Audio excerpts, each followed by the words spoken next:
কবর খুব একাকিত্বের জীবন। আসলে মৌতের যে যন্ত্রণার কথা আমরা বলি না, এটা সবচেয়ে বড় বিষয়টা কি জানেন? এর শারীরিক কষ্ট তো আছেই, এই যে দুনিয়ার সবার থেকে বিচ্ছেদ, এটাই হচ্ছে যন্ত্রণা। সবার থেকে বিচ্ছেদ না, সবার থেকে বিচ্ছেদ হয়ে চলে যেতে হয়, এটা সবচেয়ে বড় যন্ত্রণা। মানুষ একা থাকতে চায় না। জেলখানায় যে মানুষকে বন্দি করে রাখে না, ওই একাকিত্বের কষ্টে মানুষ ভোগে। একা একা, আমি একা, কেউ নেই আমার সাথে, এটাই। এর উপর যদি আবার টর্চার করা হয়, রিমান্ড দেওয়া হয়, তাহলে কি অবস্থাটা হবে বোঝেন। এই হলো কবর, এই হলো কবর। একটা ঘটনা বলে শেষ করে দেই, যে একজন ব্যক্তি মারা গেছেন, আর মুসা আলাইহিস সালামের সময় বানু ইসরাইলের কোনো এক নবী, আমি ঠিক নাম বলতে পারবো না যে কোন নবী, কারণ নামটা হাদিসে আসে নাই, কোনো একজন নবী আল্লাহর কাছে দোয়া করছেন, আল্লাহ মৃত মানুষের সাথে আমার একটু কথোপকথন করায় দাও। আমি জাস্ট একটু কথাবার্তা বলতে চাই যে মৃত মানুষটা কেমন আছে বা তাদের অবস্থাটা কি, আমি জানতে চাই। তো আল্লাহ পাক সেই ব্যবস্থা করে দিলেন। তিনি একটা কবরের কাছে গিয়ে দাঁড়ালেন, একজন মৃত মানুষ উঠে আসলেন। এটা সায়েন্স বিশ্বাস নাও করতে পারে, আমাদের কোনো মাথা ব্যথা নেই, ঠিক আছে? তো এবার তিনি তাকে জিজ্ঞাসা করছেন যে তুমি কেমন আছো, তুমি কেমন আছো, এই মুর্দাকে জিজ্ঞাসা করছেন। তিনি বলছেন আজকে থেকে প্রায় 500 বছর আগে আমার মৃত্যু হয়েছে। এই ব্যক্তি বলছে আজকে থেকে প্রায় 500 বছর আগে আমার মৃত্যু হয়েছে, এখন পর্যন্ত আমার গা থেকে, আমার আত্মা থেকে মৌতের যন্ত্রণা দূর হয় নাই। লা ইলাহা ইল্লাল্লাহ। তো এই হচ্ছে অবস্থা। আমরা ব্যক্তিগত চিন্তাটা আগে করি, নিজের ফিকির, নিজের কবরের ফিকির, নিজের এলেম, নিজের আমল, নিজের পরিবার, নিজের রিজিক। যাদের জন্য হারামে যাচ্ছেন, কেউ সাথে যাবেন, কেউ সাথে যাবে না, না আপনার গার্লফ্রেন্ড, না আপনার বউ বাচ্চা, কিচ্ছু না। এগুলো তো শুধু মায়ার বাঁধন, মায়ার বাঁধন না, মায়ার বাঁধন। যদি এগুলো নেয়ামত হয় আলহামদুলিল্লাহ, যদি এগুলো দুনিয়াতে আপনার ফিতনা সৃষ্টি করে, আপনি আসহাবুল কাহফ হয়ে যান। কথা বুঝতে পারছেন না? এরপরে যদি সামর্থ্য হয়, আল্লাহ পাক আপনাকে জ্ঞান দেন, আপনাকে পলিটিক্যাল পদ দেন, ইকোনমিক সেকশনে জ্ঞান দেন, ইত্যাদি ইত্যাদি, আপনাকে আল্লাহ যে সেকশনে রাখবেন সেখান থেকে দিনের খেদমত করবেন, পারবেন না ইনশাল্লাহ? ডক্টর হয়েছেন, রোগীদের ফিস কমায় দেন, ট্রিটমেন্ট ইজি করে দেন। হ্যাঁ, ডক্টর হন, একজন ভালো ডক্টর হন, কসাই হন। ইঞ্জিনিয়ার হন, একজন সৎ ইঞ্জিনিয়ার হন, চোর হন। আপনি যেখানে থাকবেন সেখান থেকেই আপনি খেদমত করতে পারবেন। সবাইকে আলেম হতে হবে জরুরি না, সবাইকে দায়ী হতে হবে জরুরি না, এবং সবাই এটা হতেও পারবে না। এভাবে জাতি গঠন হয় না। আগে বলছি, বিভিন্ন সেকশনে মানুষ আমাদের লাগবে, এবং প্রত্যেকটা সেকশনেই তাওহীদপন্থী ইমানদার মানুষ লাগবে।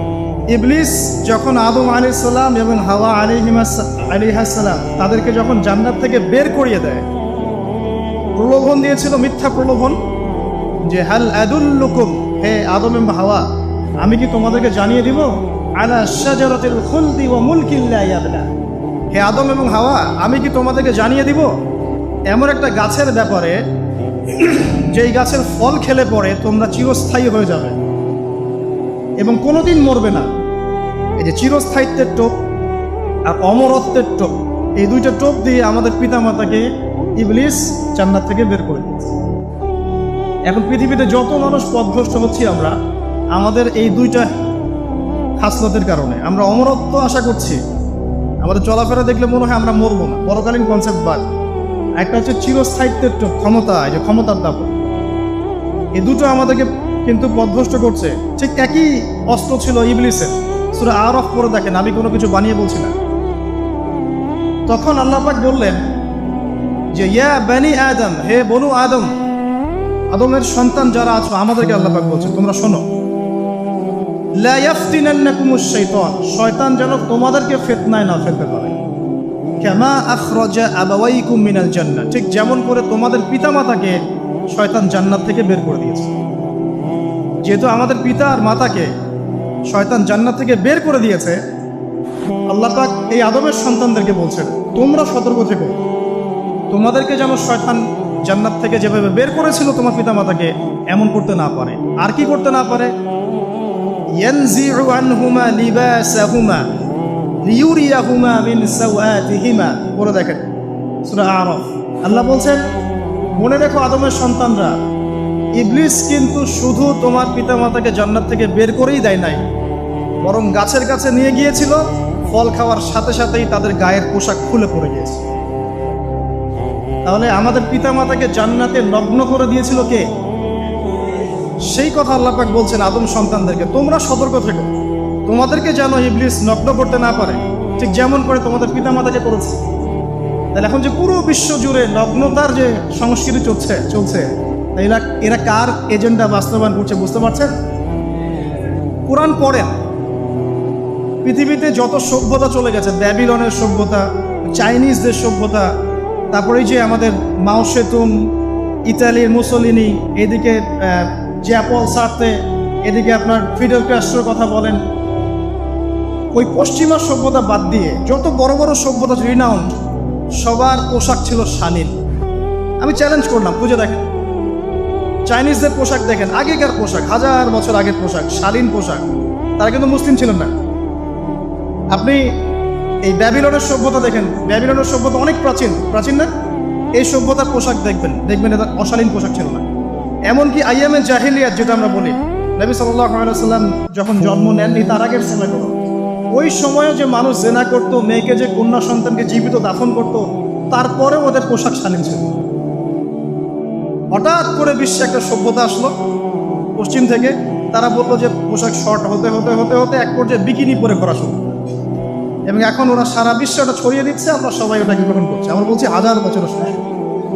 এখন দেখেন আল্লাহ পাক কি বলছেন, ওয়াইদা ফাআলু ফাহিশাতান, ওই সূরার মধ্যে আছে, যখন তারা কোনো ফাহেসা কাজ করে তারা বলে, তারা বলে ওয়াজাদনা আলাইহা আবানা, আমরা এগুলো আমাদের বাপ দাদাদেরকে দেখেছি করতে।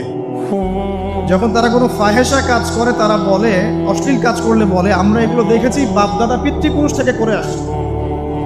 আল্লাহু আমারানা বিহা, আল্লাহ আমাদেরকে আদেশ করেছে। আল্লাহ বলছেন কুল ইন্নাল্লাহা লা ইয়া'মুরু বিল ফাহশা, আল্লাহ পাক কখনো অশ্লীল কাজের আদেশ করতে পারেন না। আচ্ছা, কুলুনা আলাল্লাহি মা লা তা'লামুন, তোমরা কি আল্লাহ সম্পর্কে এমন কথা বলছো যে কথা তোমরা জানো না? আল্লাহ কিসের আদেশ করেন? আল্লাহ বলছেন কুল আমারা রাব্বি বিল কিসত, নবী বলে দিন আল্লাহ পাক আদেশ করেন ন্যায় বিচারের আদেশ করেন। ওয়া আকিমু ওয়ুজুহাকুম ইনদা কুল্লি মসজিদ, এবং প্রত্যেক নামাজের ওয়াক্তে নিজের চেহারাটাকে একনিষ্ঠভাবে আল্লাহর দিকে ফেরাবে, এই আদেশ আল্লাহ পাক করেন।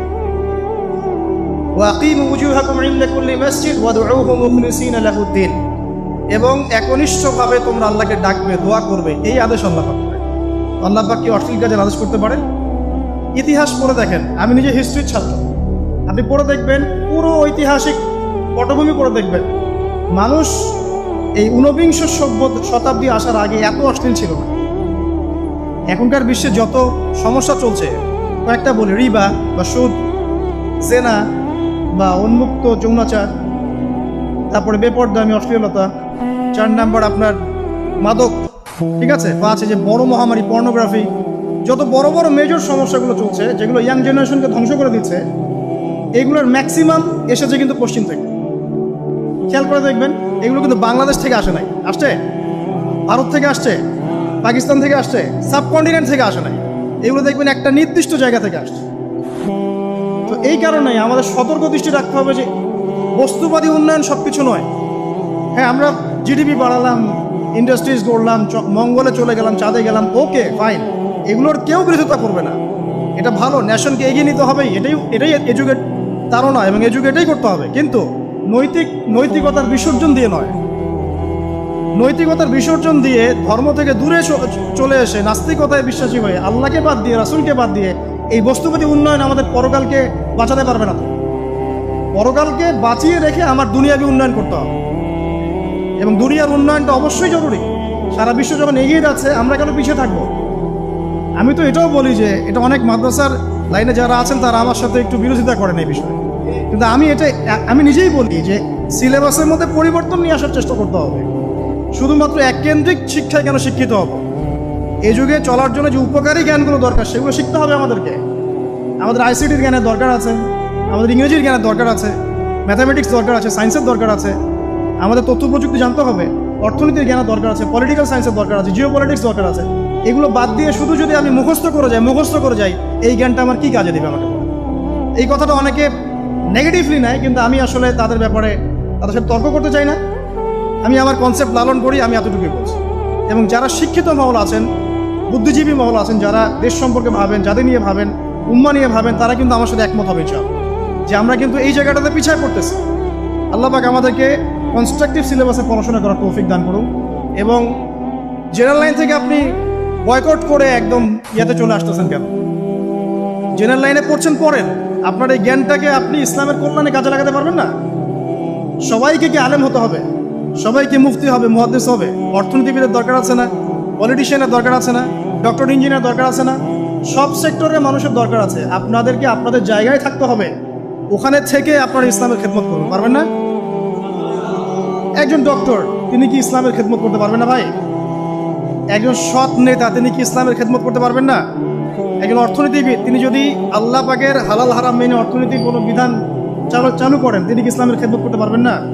তো সবাইকে কি বক্তা হইতে হবে? সবাইকে আলেম হতে হবে? এক নির্দিষ্ট একটা শ্রেণীর মানুষ আলেম হবে, নির্দিষ্ট একটা শ্রেণীর মানুষ প্রশাসনে থাকবে, নির্দিষ্ট একটা শ্রেণীর মানুষ আপনার জনপ্রতিনিধি হবে, নির্দিষ্ট শ্রেণীর মানুষ ইকোনমিক সেক্টরে থাকবে। এইভাবে আমরা একটা জাতি গঠন করব, এবং সবাই হবে উভয় দিকে শিক্ষিত। একজন আর্মি অফিসার, তার উচিত হবে ইমামতি করার যোগ্যতা অর্জন করা। একজন ডক্টর, তার উচিত হবে ইমামতি করার যোগ্যতা অর্জন করা। আবার একজন যিনি আলেম, তারও উচিত হবে এমন পড়াশোনা করা যে পড়াশোনা দিয়ে তিনি কোরআন সুন্নাহকে হাতে রেখে ওয়ার্ল্ড অ্যাফেয়ার্সকে ডিল করতে পারেন। তো এই বিষয়গুলো আমাদের একটা গ্যাপ চলে আসছে দীর্ঘদিন থেকে।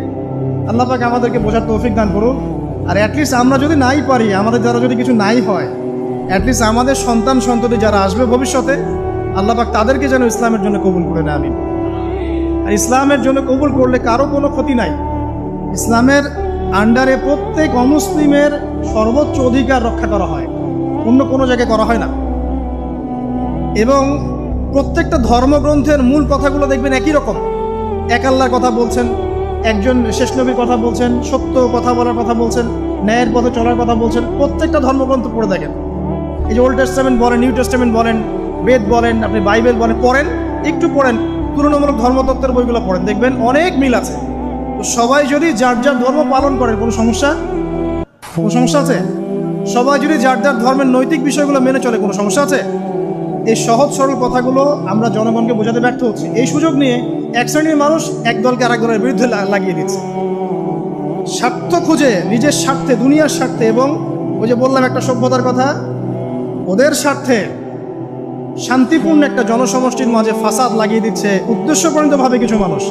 এদেরকে চিনতে শিখুন, এদেরকে বয়কট করতে শিখুন। আল্লাহ পাক তৌফিক, বোঝার তৌফিক দান। যাক, আমি আর ওদিকে যাচ্ছি না। দেখুন, নবী মুসা আলাইহিস সালামের সময় হিস্ট্রি এভাবে রিপিট হয়েছে।